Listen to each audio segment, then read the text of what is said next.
아멘. 아멘.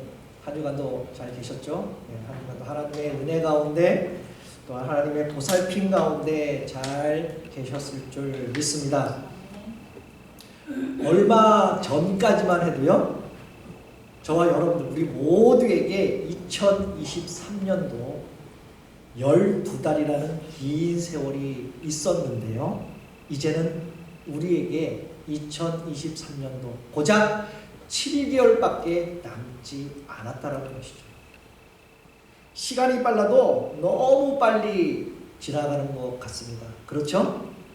금방 눈 뜨면 월요일이고 금방 눈 뜨면 금요일이 되지 않습니까? 또 금방 또 눈 뜨면 또 주일이고요. 그래서 시간이 너무나 빨리 지나가는 것 같습니다. 저는 지난 2주 전에요, 한 2, 3주 전에 대학 선배님들과 함께 랍스터 아시죠? 예, 랍스터. 예, 랍스터를 무제한적으로 먹을 수 있다라는 식당을 다녀왔습니다. 그 식당은 여기서 한 2시간에서 한 2시간 반, 예, 그 정도 되는 거리에 있는데요. 세크라멘토를 지나서 렉타워 가는 방면에 있는 식당입니다. 그 식당은요, 매일마다 열긴 열어요. 그런데 그 랍스터를 무제한으로 주는 그 시간은 금요일, 토요일, 그리고 오늘 같은 주일날만 준다고 합니다. 그것도 시간 오후 4시부터 8시까지만. 그래서 거기를 갔다 왔는데요. 그 식당은 뷔페 식당인데요. 그 식당에는 갔더니 사람들이 벌써 3시부터 줄을 서갖고 있는 거예요. 저희가 한 3시 반 정도 도착했는데 사람들이 많이 있더라고요. 그래서 이제 들어가서 이제 먹을 준비를 하면서 이제 싹 돌아보는데 랍스터를 보게 됐습니다. 랍스터는 좀 무지 크고 맛있어서 제가 5개를 먹었습니다. 그랬더니 배가 너무 많이 부르더라고요. 그래서 다른 음식들은 거의 먹지도 못했습니다. 그런데 랍스터를 먹기 위해서 저희가 계획을 짜서 갔는데 2시간 반이라는 그 시간을 운전에 갔다 오는 거는 좀 무리가 되었던 것 같아요. 그거를 먹기 위해서 가는 거는. 그런데 렉타워, 좀 더 나가면 렉타워잖아요. 렉타워를 갔다 오다가 저녁에 이렇게 들려서 이제 먹고 오는, 그렇게 되면 좋겠다라는 그런 생각이 또한 들었습니다. 제가 이 먹는 얘기를 하려고 하는 게 아니라 거의 그 UC 데비스라는 그 대학교 있잖아요. 그 길을 지나게 되면, 세크라멘토로 가게 되면 눈앞에 큰 산들이 보여요. 큰 산이 보이는데 그게 요번에는 하얗게 눈이 덮인 것을 봤습니다. 그래서 더구나 올해는 눈이 참 많이 왔잖아요. 그리고 또 우리 지역에도 비가 참 많이 왔고요. 근데 그 큰 산에 하얀 눈이 뒤덮인 그 광경을 보면서 이런 생각이 드는 거예요. 저 눈이 다 녹아서 지금 우리가 살고 있는 이 지역으로 물이 흘러내려온다는 것이죠. 매년마다 눈이 오지만은 올해는 우리가 알고 있듯이 엄청난 눈이 와서요, 여름까지도 스키를 즐길 수 있다라고 말합니다. 이번 여름에는 겨울 스포츠, 여름 스포츠를 동시에 즐길 수 있는 게 바로 그 렉타워 쪽에 있다고 합니다. 해년마다 눈이 오게 하지만 많이 오지 않아서 여름철이면 되면 항상 가뭄에 있다, 물이 부족하다라고 이렇게 얘기를 하고 있는데, 이번에는 엄청난 눈을 통해서 또한 엄청난 비로 통해서 가뭄이 해소가 되었다라고 하죠. 저는 그 산을 바라보면서 거기에 눈이 녹아서 내려오는 물이 아까도 방금 말했듯이 우리가 마시고 우리가 생활하고 있다는 것입니다.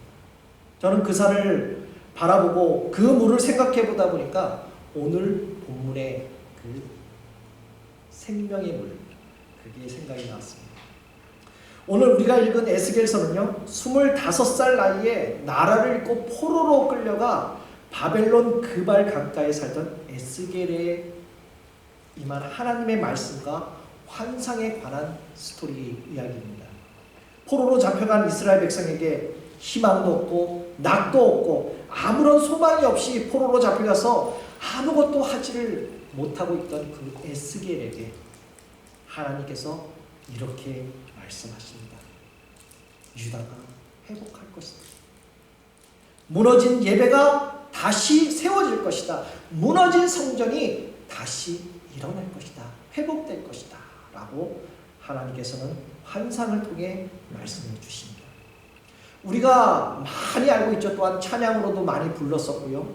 우리가 많이 알고 있는 그 에스겔 37장 말씀을 통해서 마른 뼈가 살아나는 그 환상을 보여주시면서 이렇게 죽은 영혼이 다시 되살아날 것이라고 환상을 보여줍니다.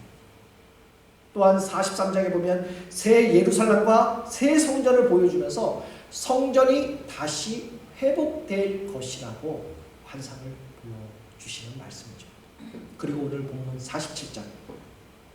47장에 와서는 이 성전에서 흐르는 물이 어떤 일을 행할 것인지 보여주는 환상의 말씀이라는 것이죠. 때로는 우리가 세상을 살면서 아무런 낙도 없고 희망도 없이 살아갈 수 있습니다.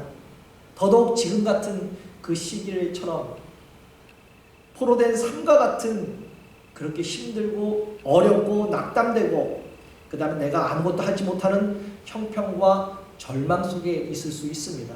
그러나 하나님께서 여러분들에게 또한 저에게 우리 모두에게 하나님의 꿈과 계획과 섭리를 보여주고 싶어 하시고 계시다는 것이죠. 그렇다면 오늘 흘러보내야 할 생명수는 과연 무엇인가? 그 생명수는 과연 어디서부터 공급을 받아야 되는 것인가? 또한 이 생명수는 어디로 흘러가야만 하는 것인가? 그 생명수가 흘러간다면 그곳에 어떤 희귀한 일이 벌어지고 있는가에 대해서 오늘 말씀을 나누고자 합니다. 오늘 본문 1절에서는 이렇게 말씀하고 있습니다. 그가 나를 데리고 성전문에 이르시니 성전 앞면에 동쪽을 향하였는데 그 문지방 밑에서 물이 나와 동쪽으로 흐르다가 성전 오른쪽 재단 남쪽으로 흘러내리더라 라고 말씀합니다. 이 물은 어디서부터 시작이 됐죠? 성전 아래, 성전 문 아래에서부터 물이 흘러나오고 있었습니다.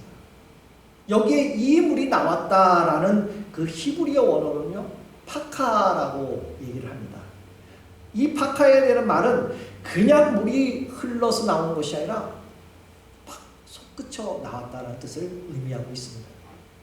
성전에서 나오는 그 물이 졸졸졸졸 시냇물이 흐르듯이 나오는 것이 아니고 또한 나오다가 안 나온 것이 아니라 힘차게 솟구쳐 나왔다는 것을 오늘 말씀에서 표현하고 있는 것이죠. 에스겔이 본물의 근원은 바로 성전이죠. 하나님 전에서부터 나오는 물은 비록 작은 물이었지만은 끊이지 않고 지속적으로 계속적으로 흘러내리고 있었습니다. 그 물은 하나의 지류로 흘렀지만은 큰 강을 이룰 정도로 엄청난 양과 역동성을 가지고 있었습니다. 이 물은요, 이 생명수는 하나님의 성전으로부터 흘러나오기 시작했다는 것이죠. 사랑하는 성도 여러분, 우리가 오늘 드리는 예배 안에서 전심으로 하나님을 만나기를 주님의 이름으로 축복합니다. 그렇다면 왜 우리가 그 사모해야 될 그 생명수는 과연 무엇을 말하고 있는 것인가 라는 것이죠. 바로 살아있는 하나님의 말씀을 얘기하는 것입니다. 오늘 본문 말씀에 이렇게 비추어 보면요, 우리들의 심령과 가슴 속에 물이 솟구쳐 나와야 된다는 것이죠. 왜? 평생간 예수를 믿었잖아요. 우리의 마음에는 물이 줄줄줄줄줄 흘러나와야 된다는 것입니다. 그런데 지금은 우리들의 그 영적 상태가 어떠하십니까? 주님이 약속하신 이 생명의 물이 여러분들 정말 폭포수같이 지금 흘러나오고 있습니다. 때로는 우리의 인생이 냉랭하고 식어진 그 차가운 가슴으로 살아갈 수가 있죠. 또한 오늘 이 예배에 습관적으로 와 있을 수 있습니다. 그러나 이 생명수가 우리 가운데 있어야 생명수가 흘러나갈 수 있다는 것이죠. 다시 말해서 예수 그리스도로 채울 수밖에 없다는 사실입니다. 그렇다면 아직도 여러분들 냉랭하십니까? 식어져 있습니까? 공허한 가슴 속에 갇혀 있습니까? 아니면 어려운 문제가 해결되지 않고 그 문제 안에서 여러분들 헤매고 계십니까? 우리가 해야 할 일들은요, 정말 그렇게 지금 냉랭하고 가슴 속에 공허하고 정말 문제 속에 갇혀 있다면 우리가 해야 할 일은 바로 예수님께 나아가는 것입니다. 예수님과 함께 더불어 사는 것이죠. 우리는 결코 예수님으로 채우지 않으면 흘러보낼 물이 없다라는 것입니다.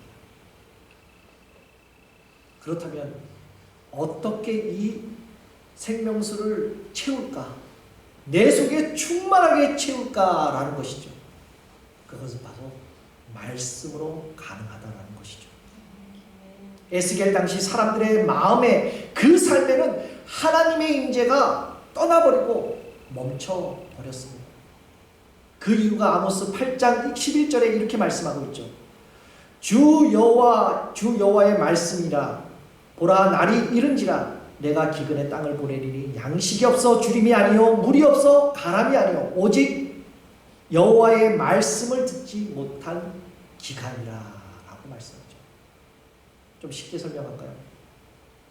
밥이 없어서 음식이 없어서 배고픈 게 아니라는 것이죠. 사람들이 목말라 하는 것이 물이 없어서 목마른 게 아니라는 것입니다. 다시 말해서 하나님의 말씀을 듣지 못해서 배고프고 목마르다라고 오늘 아모스에서는 말씀하고 있는 것이죠. 지금 여러분들 인터넷에 키면요, 수많은 목사님들, 아주 유명한 목사님들의 그 설교가 엄청나게 많이 있지 않습니까? 저도 한국에 있는 목사님, 미국에 있는 목사님 설교를 듣고 있습니다만은 그것으로 내 속에 있는 그 말씀을 채울 수가 없다는 것이죠. 부족하지만 제가 아침마다 큐티를 보내드리고 있잖아요. 우리 성도님들 뿐만 아니라 제가 외부 다른 분들한테도 보내고 있습니다. 근데 어떤 분은 이렇게 말씀하죠. 제가 보내주는 그 큐티 말씀 때문에 내가 다시 성경 한 절을 읽고 있다라고 말합니다. 성경을 펴서 읽어야 되는데 그래도 그나마 이게 일이 돼버리니까 핸드폰으로 오는 그 글씨가 작지만 그걸로 내가 하나님의 말씀을 접한다라는 것입니다. 또 어떤 분은 교회도 안 다니는 분이 있어요. 성경책을 한 번도 보지도 못했는데 아침마다 보내주는 걸 읽다 보니까 무슨 말인지는 내가 이해는 못하지만 그래도 목사라는 사람이 보내주니까 좋은 거라고 생각하며 그거를 매일같이 읽어본다는 것입니다.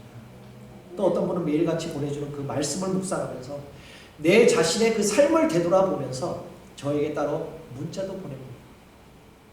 사랑하는 성도 여러분, 매일 아침마다 띵띵띵 하는 그 소리 때문에 여러분들 좀 성가시고 또 어쩌면 기분이 언짢을 수도 있고 또 신경이 쓰이시는 않으시죠? 예? 않으시죠? 말씀으로 인생을 채우는 삶은요, 먼저 말씀을 읽기 시작해야 하는 것이죠. 말씀을 묵상하십시오. 우리 교회는 지난 2월 달부터요, 우리가 뭘 하고 있죠? 신약 성경 필사를 하고 있습니다.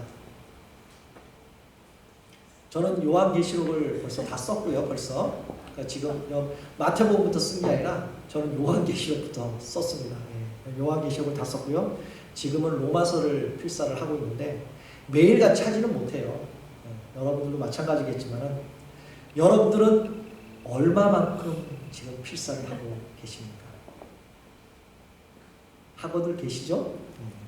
만약에 혹시나 아직 필사를 시작하지 못하신 분이 계시다면 오늘부터 시작하십시오. 그래도 말씀 한 구절이라도 쓰고 읽고 외우고 하루를 시작해 보십시오. 하루의 시작이 정말 달라질 것입니다. 혹시 오늘 교회 오실 때 무엇을 들고 오셨습니까? 성경책은 들고 오셨습니까? 주일에 올 때마다 책꽂이에 꽂혀 있는 것, 아니면 차 속에 바닥에 있는 뒷자리에 있는 먼지를 털어가면서 혹시 트렁크에 거기서 꺼내오지는 않으셨습니까? 아니면 여러분들 갖고 다니는 그 가방 안에 일주일 내내 넣어놓고 있다가 그냥 그 가방을 혹시나 주일마다 들고 오지는 않으십니까?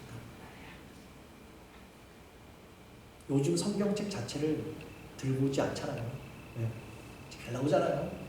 성경책보다 더 자세하게 보여주잖아요. 그림도 보여주고. 네. 그래서 성경책을 들고 다니지 않습니다.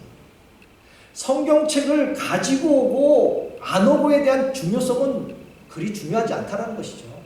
성경책 안 들고 뭐 어때요? 그러나 하나님의 생수의 강이 흐르기 위한 방법은 오직 하나님의 말씀밖에 없는 줄 믿습니다. 이제 성경 읽기를 여러분들 시작하십시오. 다시 하십시오. 하나님 말씀에 가까이 하시기를 주님의 이름으로 축복합니다. 그래서 사도 바울은요, 히브리서 4장 12절에 하나님 말씀을 이렇게 말씀하고 있습니다. 하나님의 말씀은 살았고 운동력이 있어 좌우의 날쌘 어떤 것보다 예리하여 혼과 영과 및 관절과 골수를 찔러 쪼개기까지 한다라고 사도 바울은 하나님의 말씀을 이렇게 고백합니다. 여러분들 이 말씀을 이해하시고 믿으시죠? 그렇습니다. 하나님의 말씀은요, 그 말씀을 붙잡고 순종할 때 저와 여러분에게 하나님의 큰 역사가 임할 줄 믿습니다. 이런 기대와 확신을 가지고 오늘 이 예배 안에서 사모한다면, 그 예배를 사모한다면 정말 내가 알고 있는 하나님을 다시 만날 줄 믿습니다. 그렇다면 우리가 사모해야 할 그 생명수가 뭐가 있을까요, 도대체? 바로 그 생명수는 예수 그리스도의 보혈과 성령 충만입니다. 여러분들 사마리아 여인 잘 아시잖아요. 참된 진리를 감안했던 그 사마리아 여인에게 예수님께서는 그 목마름에 대해서 요한복음 4장 12절 13절 통해 이렇게 그 여인에게 말합니다. 이 물을 마시는 자마다 다시 목마르려니와 내가 주는 물은 마시는 자는 영원히 목마르지 아니하리니 내가 주는 물은 그 속에서 영생하도록 솟아나는 샘물이 되리라라고 그 여인에게 말씀하십니다. 주님의 보혈이 그 하나님의 말씀을 통해 우리에게 새로운 소망과 능력을 주실 줄 믿습니다. 사랑하는 성도 여러분, 오늘 이 시간까지 여러분들의 모습이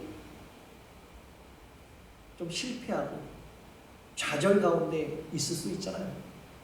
계속 인생이, 우리의 삶이 매일같이 좋을 수는 없지 않습니까? 때로는 실패하고 때로는 좌절하고 실망할 때도 있잖아요. 그 삶이. 또한 예수님을 알기 전 우리의 모습이 도무지 가능성이 보이지 않는다고 말할 수도 있어요. 그러나 정말 예수 그리스도의 그 보혈의 능력을 힘입는다면 새로운 변화를 받는 새 사람이 되는 것입니다. 바로 새 생활의 변화의 가능성을 얻게 된다는 것이죠. 성령의 강은 모든 장애물을 극복할 수 있습니다. 절대로 여러분들, 우리 모두의 그 시야를 어떠한 장애물이나 어려움에 여러분들이 가고자 하는 그 발걸음을 멈추지 마시기 바랍니다. 어떠한 장애물 앞에서 여러분의 그 눈을 가리지 마시기를 바랍니다. 그렇게 하면 여러분들이 말 못한 그 상처가 회복될 줄 믿습니다. 여러분들의 가정이 회복될 줄 믿습니다. 부모와 자녀와의 그 관계가 다시 회복될 줄 믿습니다. 사랑하는 성도 여러분, 우리가 이렇게 살아내기 위해서는 무엇보다는 오직 성령 충만해야 할 줄 믿습니다. 오늘 본문 3절에서 5절까지를 이렇게 살펴보면요, 우리가 볼 수 있는 변화는 성전에서 흘러나오는 물이 일천척마다 깊어졌다는 사실입니다. 처음에는 발목까지 찼잖아요. 여기에서 일천척이라는 그 개념은 우리의 환산으로 한다면 한 500m 정도 거리를 환산할 수가 있는데요. 처음에 그 정도 갔더니 발목에 찹니다. 그 다음에 500m를 갔더니 무릎에 찹니다. 그 다음에 500m를 갔더니 허리에 찬다는 말이죠. 그 다음에 갔더니 내가 헤엄칠 수 있는 큰 강이 이루어졌다라고 오늘 말씀하고 있습니다.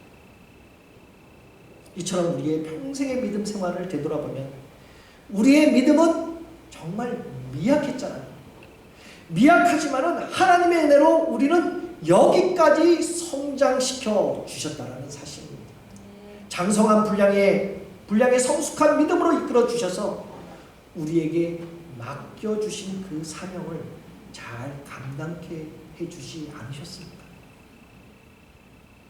정말 여러분들의 믿음이 작은 믿음일지라도 주님의 진리 안에서 사랑과 하나님 앞에서 우리가 진실되는 하루하루를 살아간다면 주님의 은혜로 언젠가는 우리의 내 자신의 발목과 무릎과 허리 이상으로 헤엄칠 수 있는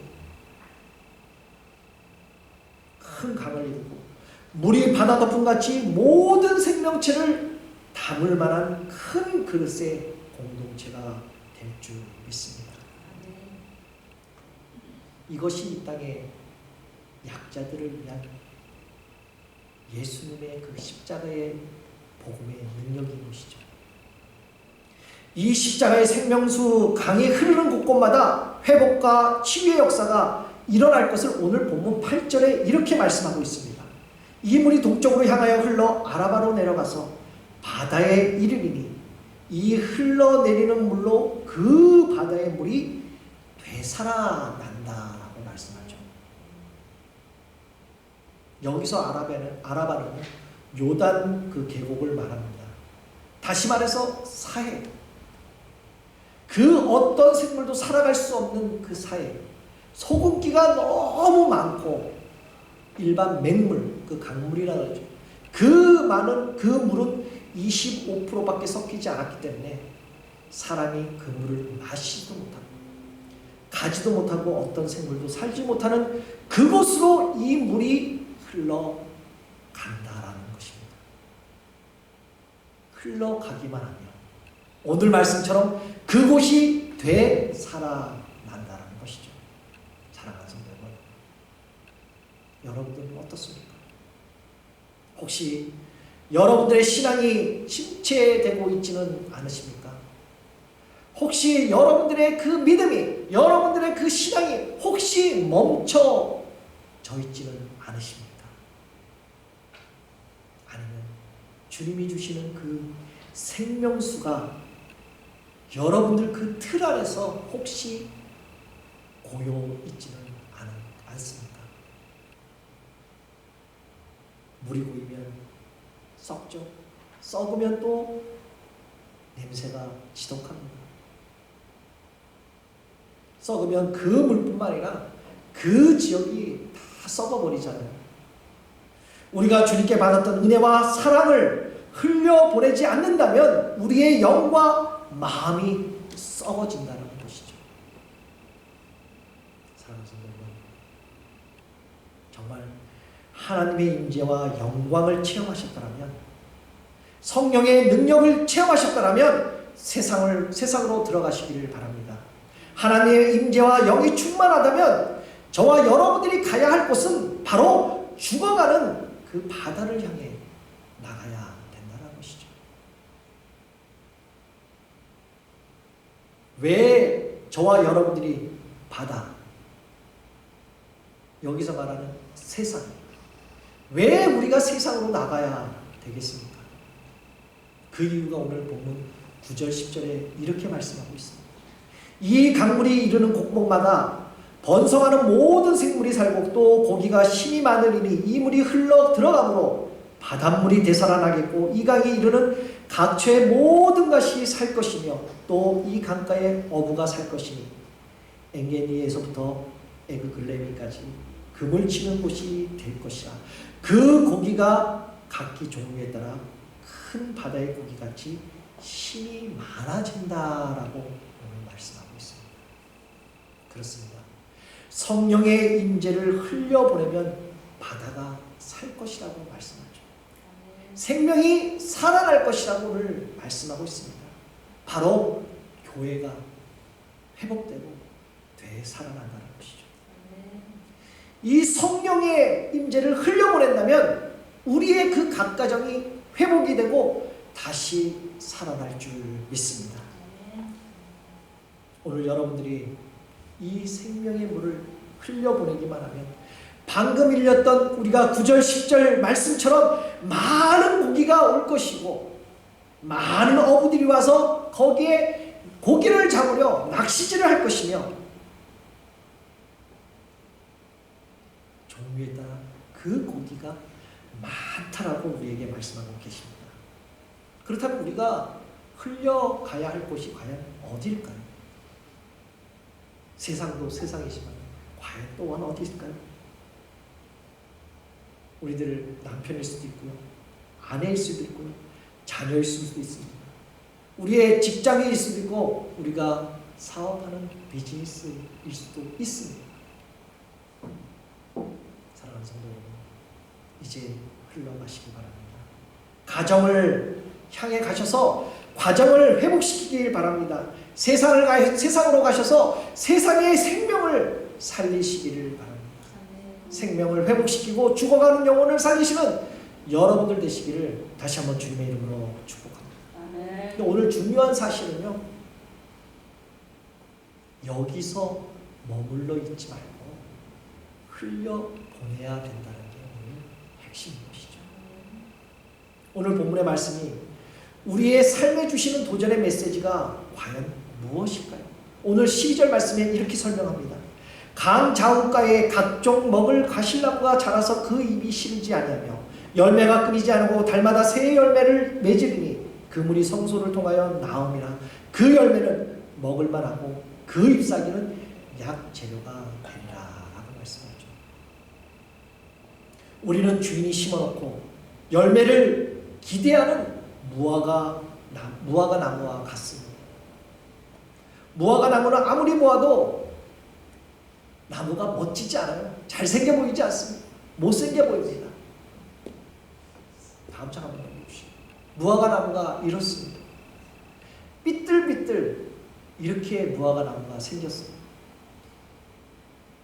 꼿꼿이 서 있지 않기 때문에 이거 잘라갖고 목재로도 쓸 수가 없는 나무입니다.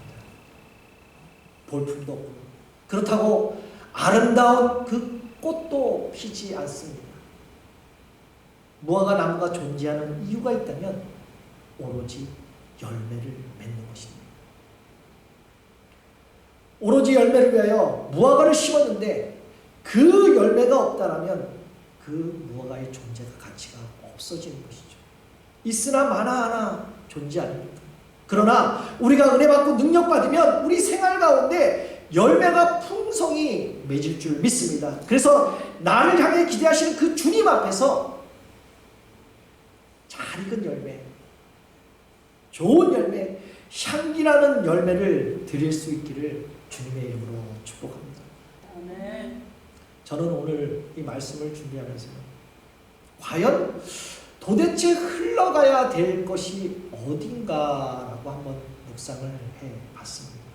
우리 교회가 어디로 도대체 흘려보내야 되는 건가? 그 하나님의 은혜를. 우리 교회는 재정적으로 풍부하지 않잖아요.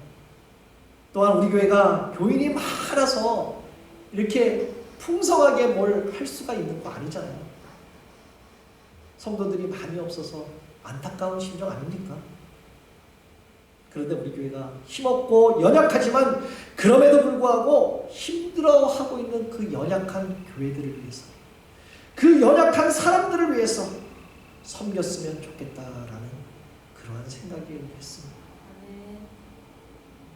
사람들을 살리는 영혼 구하는 교회가 되었으면 좋겠다. 정말 교회가 교회다운 거, 교회의 역할을 좀 했으면 좋겠다라는 그러한 생각을 해봤습니다. 예수님이 왜 오셨습니까? 예수님이 오신 목적은 가난한 자, 과부와 고아, 정말 헐벗는 그 불쌍한 사람들을 위해서 오시지 않았습니까? 그 오셔서 살아간 것처럼 예수님의 마음을 품고 교회의 역할을 다 할 수 있는 이런 교회가 되었으면 좋겠다라는 생각을 해봤습니다. 오늘 말씀처럼 절망이 있는 곳, 눈물과 아픔이 있는 곳으로 생명수를 흘려보내길 시작한다면 생명을 살리고 회복시키고 죽어가고 힘들어하는 사람들을 다시 살아나게 될 것입니다. 사랑하는 성도 여러분, 이제 기대하십시오. 하나님의 놀라운 계획과 섭리와 그 성취하는 것을 한번 기대해 보시지 않으시겠습니까? 말로만 기대하는 것이 아니라 우리가 가지고 있는 물질이든 재능이든 또한 시간이든 열정이든 주님을 위하여 세상으로 흘려보내고 생명을 회복시키는 그 삶이 되어야 될 줄 믿습니다. 그래야 하나님의 역사와 계획과 섭리가 일어날 줄 믿습니다. 이제 말씀을 맺겠습니다. 예수님을 믿는 저와 여러분들, 우리 모두는 중보자로 우리가 부름을 받았잖아요. 중보자가 품어야 할 기본적인 성품은 주님의 십자가의 사랑인 줄 믿습니다. 주님이 주신 은혜와 사랑으로 미워하고 정말 용서할 수 없는 사람인데도 불구하고 그들을 전심으로 용서하고 이해하고 품어주고 용납하고, 내가 가기 싫어하고 가지 않았으면 좋겠다라는 생각이 들진 몰라도 저와 여러분들은 희생해야 하는 그러한 자리에 가야 될 줄 믿습니다. 그것이 바로 십자가를 통과하고 바로 중보자의 삶이 되는 줄 믿습니다. 올해 비가 많이 왔잖아요. 비가 아무데나 내리는 것이 아닙니다. 아무리 하늘에서 비가 와도 사막에는 비가 내리지 않습니다. 마찬가지로 은혜 받을 만한 그릇을 준비하지 못한다면 은혜를 받지 못한다는 것이죠. 여러분들 그동안 눈물겼던 그 세월이 얼마만큼 많이 있었습니까? 많았잖아요. 몇 번이고 포기하고 싶었던 그 낙심된 그 순간들이 얼마나 많이 있었습니까? 그러나 믿음으로 참고 기도하며 인내한 모든 것들을 이제 열매 맺는 그 역사를 맛보고 우리가 하고 있는 말, 나의 손, 나의 기도가 닿는 곳곳마다, 내 몸이, 내 발걸음이 가는 곳곳마다 생수에 간 그 생수의 강의 역사가 일어나고 거기를 소생하고 치유하고 회복하는 그러한 역사의 주인공들이 되시기를 다시 한번 예수 그리스도의 이름으로 축복합니다.